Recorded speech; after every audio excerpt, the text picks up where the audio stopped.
Doctor সাহেব, আপনি কি সেই ডাক্তার যে 500 টাকা ভিজিট নেন আর রোগ না সারতে পারলে আছে 5,000 টাকা ব্যাক দেন? হ্যাঁ, আপনি ঠিক জায়গায় এসেছেন। এখন আপনার রোগ কি বলেন? খালি পাইছি, যেভাবেই হোক ডাক্তারের কাছ থেকে আমার 5,000 টাকা নিতেই হবে।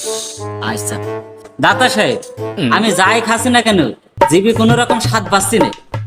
রানা, জি 5 নম্বর কৌটা থেকে রুটে 2 ফোঁটা ওষুধ খাওয়াই দাও। ঠিক আছে। 1 2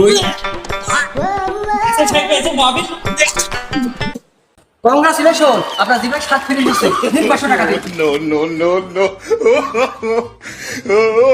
গতকালকে 500 টাকা ডাক্তারের কাছে আমি দিয়ে ফেলেছি, যেভাবেই হোক টাকা তো আমার উসুল করতেই হবে। যাই, আজকেও যাবো ডাক্তারের কাছে। ডাক্তার সাহেব, আমার স্মৃতি সত্যি একেবারেই নষ্ট হয়ে গেছে, আমার কোনো কিছু মন থাকছে না।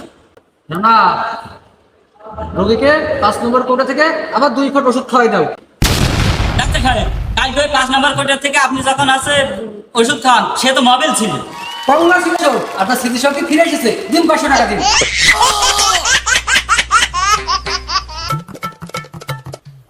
ডাক্তারের কাছে প্রত্যেকদিন আমি ঠকে যাচ্ছি, নিজের ঠকা নিজেই ঠকছে। আগে কোনো রকম ঠকবো না। কানা সাজ ভাই, এইটা কি ডাক্তার সাহেবের চেম্বার?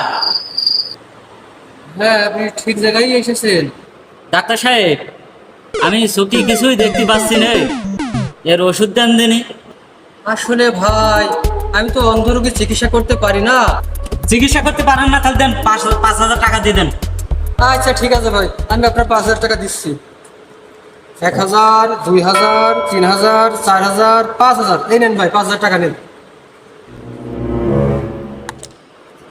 10, 20, 30, 40, 50।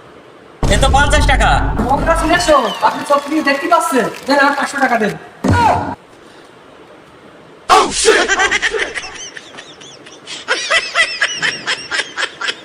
इतनी खुशी, इतनी